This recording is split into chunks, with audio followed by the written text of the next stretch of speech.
Purity amidst madness. Chapter 3.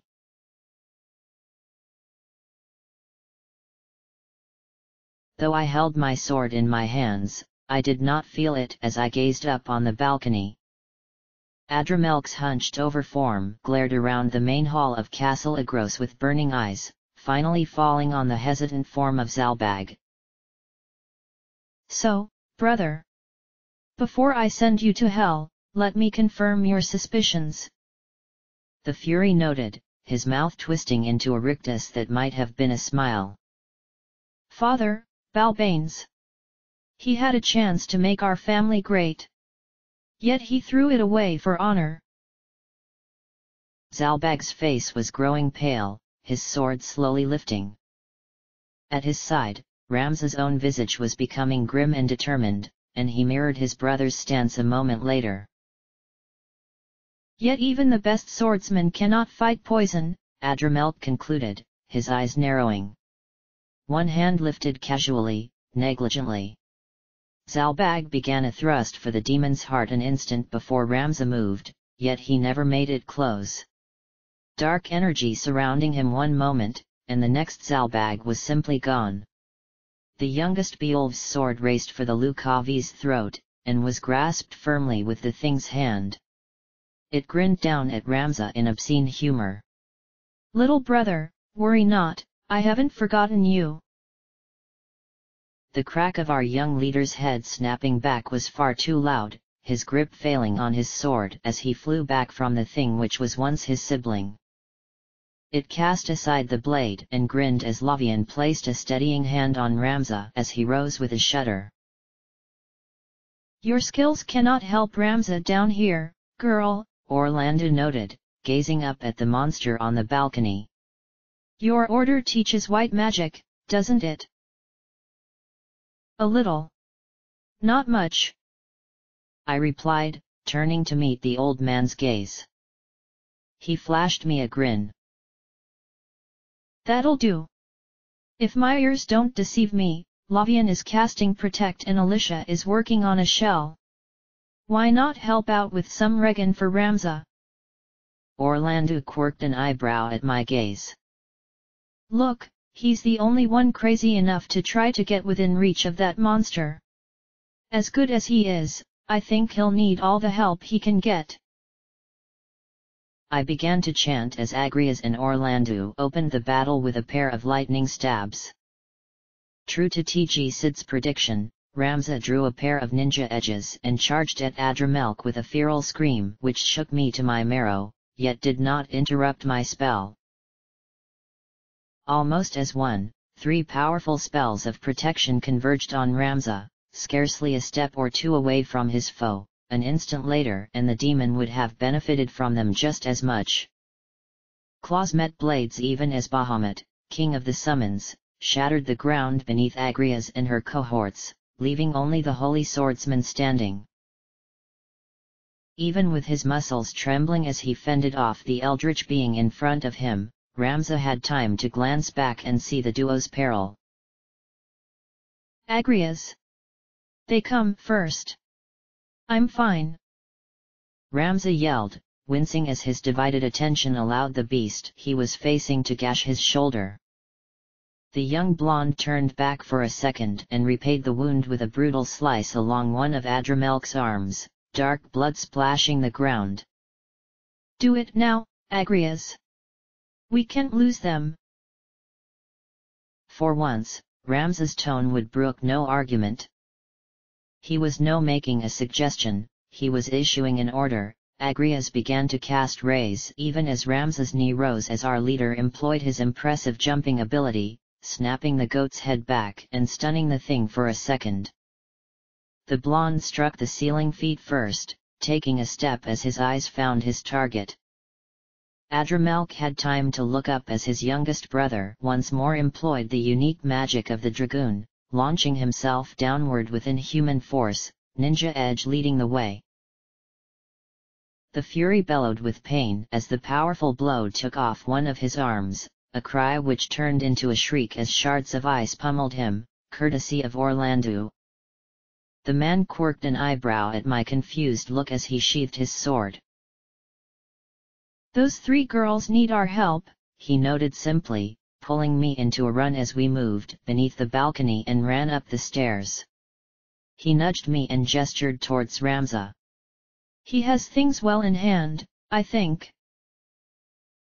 Even as I began casting the most potent cure spell I knew on the trio of female knights, I couldn't help but notice that Orlando's words were true. Without his arm and bearing his injuries, Adramelch was now no match for Ramza's fluid grace. Even that dark energy which killed Zalbag was defeated by the protective spells shielding him, fizzling into nothingness as he stepped towards the demon. Ramza raised on ninja edge to impale the monster's remaining hand as it swung down on him, spinning away and retrieving his sword with one smooth motion. The other ninja edge flipped in his hand into a position more suited to a main gauge, and as Ramza charged his foe's flank I noticed that is exactly how he used it. Even as our wounded compatriots stood, their injuries nothing more than a memory, Orlando simply waved us off and nodded towards the battle with a smile. What remained was not a battle. It was simple systematic murder. Ramza almost appeared bored as he dodged and weaved through his foe's increasingly desperate attacks, and it was no surprise to anyone but Adramelch himself when, an instant later, the blonde boy's sword slid right through the monster's chest. The Fury dropped to his knees, blood bursting from his mouth as it opened. "Shit! If only the bloody angel were here, this wouldn't have..." Ramza's face was grim as he torqued his body, his ninja edge removing the goat head from demon body as he used the hilt of his sword for leverage. With burst of lightning, the demon was gone. Only the whole stone remained, floating in the air for a moment before it fell to the ground with a muted clink. And as Ramza sank to his knees, tears flowing down his face, memory overcame shock and I remembered that Adramelch hadn't just killed one of his brothers. He'd been the other one. And Ramza had just killed him. I was the first by Ramza's side, and he weakly smiled up at me, accepting my hand as I pulled him to his feet. He sheathed his weapons with a casual grace which seemed to deny the grief on his face, and after only a moment he picked up the Capricorn stone. "Alma! I have to save her!" Ramza whispered desperately, more for himself than any of us. The leather of his gloves creaked as he held the stone, and I knew that if I could see his knuckles they would have been bone white. He was silent for a moment, before he seemed to master his emotions. When he next spoke, his voice was calm. "We've delayed it long enough. We march for Saint Miron Temple tonight. Vormav will have the answers I need if High Priest funeral does not." Without another word, he left the main hall of his ancestral home. Even Orlando's unflappable calm was shattered, his eyebrows fighting to meet his hairline as he met my gaze. After a moment of uncomfortable silence, the old man finally spoke. "Well, into the jaws of our enemy we go," he mused, rubbing his jaw. He cocked an eyebrow at the honey-blonde holy swordsman next to him. "Well, what do you think, wench? You're the one who convinced me to follow that little madman. How does attacking the headquarters of the Church of Glabados sound to you?" "Do not call me wench," Agrias ground out, her fist colliding with Orlando's shoulder. Despite the heavy armor the man wore, I saw him flinch. She put up her own sword as she began towards the stairs, flashing a smirk over her shoulder. "Besides, we took Bethlo without your help, and that's never been done before. There's at least a couple recorded instances of Saint Miron Temple being invaded to back us up this time." "She has a point," Lavian concluded with a chuckle, Alicia grabbing Orlando's hands and dragging him with her. I followed silently, remembering once thinking that not everyone within Ramza's band could be insane. hearing the abused balcony crumble behind me as I shut the door to it. Gross and pondering recent events, I wondered if perhaps Ramza was, in fact, insane and that his madness was catching. It was the only explanation I had for these people. A small portion of me wondered just how long it'd take me to catch so that I wouldn't quite be so shocked every time our leader pulled off another impossible act.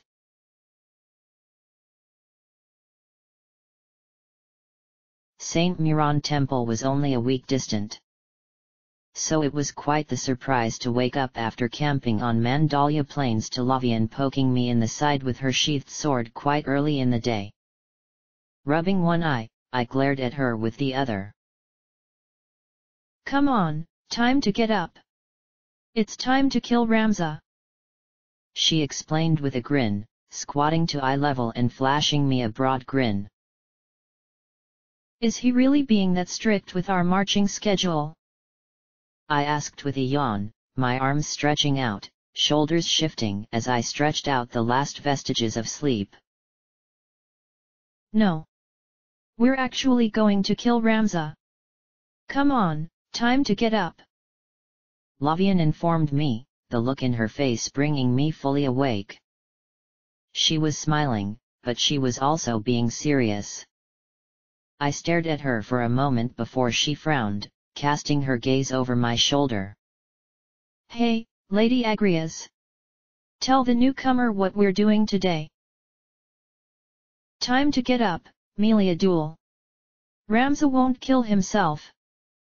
I spun in my bedroll to gawk at the Saint Kono Knight Captain as she pulled on the last bits of her armor, and she grinned at the dismay on my face before nodding in Lavian's direction. "Hey, don't look at me like that. Someone has to kill him. I'm hoping it'll be me this time, but Orlando's got the best shot at it." "It's true, I would have the best shot at ending the kid, but I'm only going to be helping," Orlando concluded, now standing next to Lavian, his arms crossed. He shrugged at my incredulous look. "Hey, I am a heavenly swordsman. It wouldn't exactly be fair if I took the kill. One of you ladies deserves it." "And where are we going to be killing Ramza?" I asked, my voice squeaking as I gathered my legs underneath me.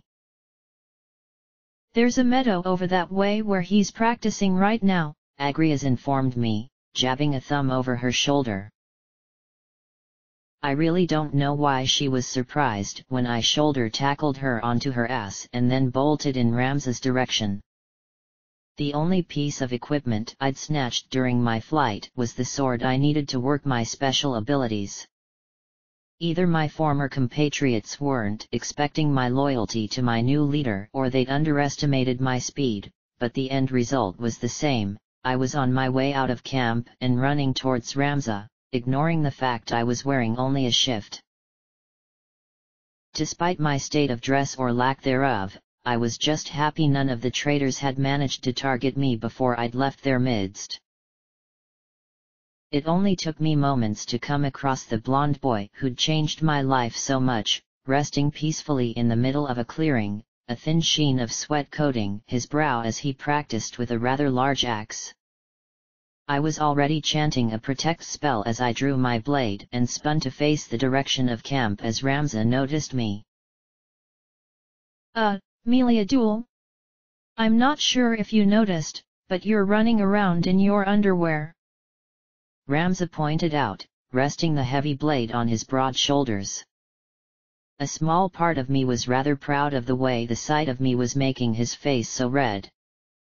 The rest of me was angry that he was focusing on that when clearly, I wasn't about to run around in nothing but a shift without a very good reason.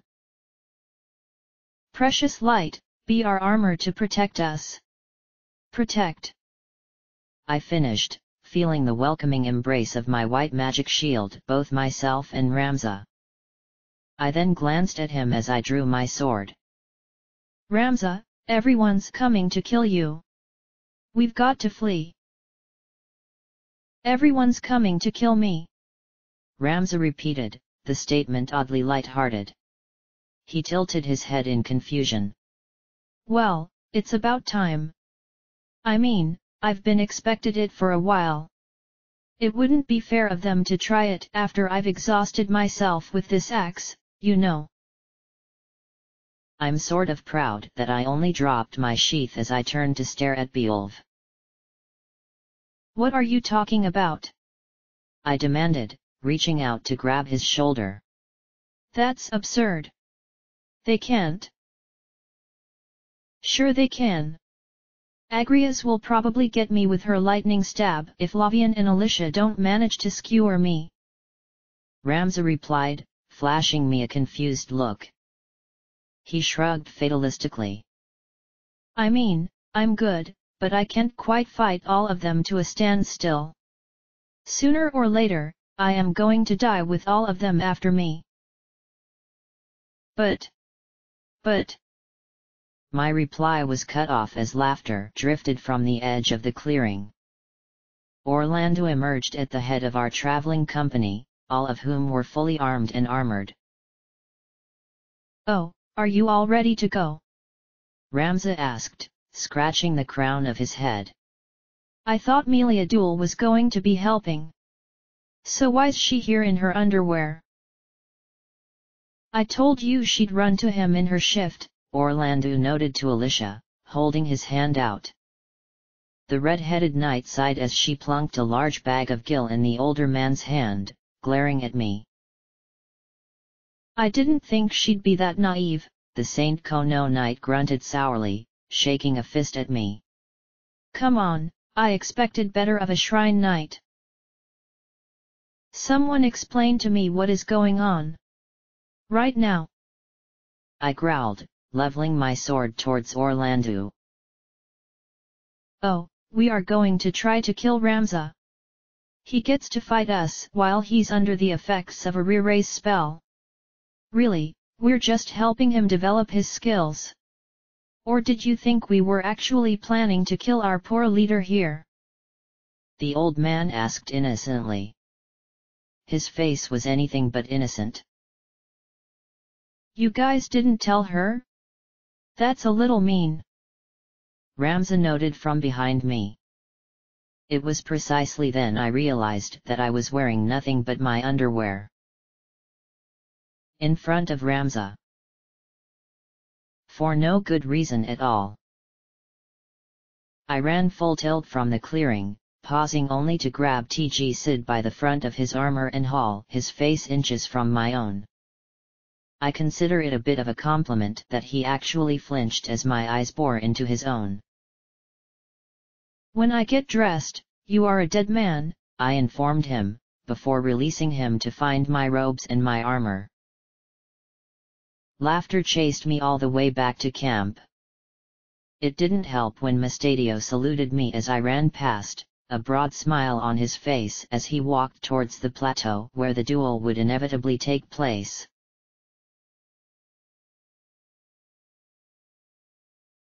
Cast re-raise on me, I growled as I stalked back into the area where our comrades had all gathered. Ramza quirked an eyebrow at me as I tugged sharply on my gauntlets, leveling a glare at Orlando. They played a dirty trick on me. In fact, let's make a game of it. Everyone gets a re-raise and when it kicks in, you walk off to the side. The first side to kill everyone is the winner. Fair. Well, it's only fair if I get to compete at my full strength, Orlando noted, patting his sword with a grin. He quirked a bushy white eyebrow at me. Are you sure you want to do this? I pictured his treasured blade shattering in his hands and grinned. Absolutely, I confirmed, save the queen snapping out of the sheath at my side as I glared at the old bastard. It only took moments for the proper spells to be cast. Very shortly, death was only an inconvenience for everyone in our band instead of being a concern. With a shy smile, Rafa moved to the side and relaxed, her magical powers exhausted. Well, shall we begin? Orlando asked, drawing his blade and flashing me a grin. Hellcry punch! I yelled, focusing my magic on the old bastard as I swung my blade. The look on his face was priceless.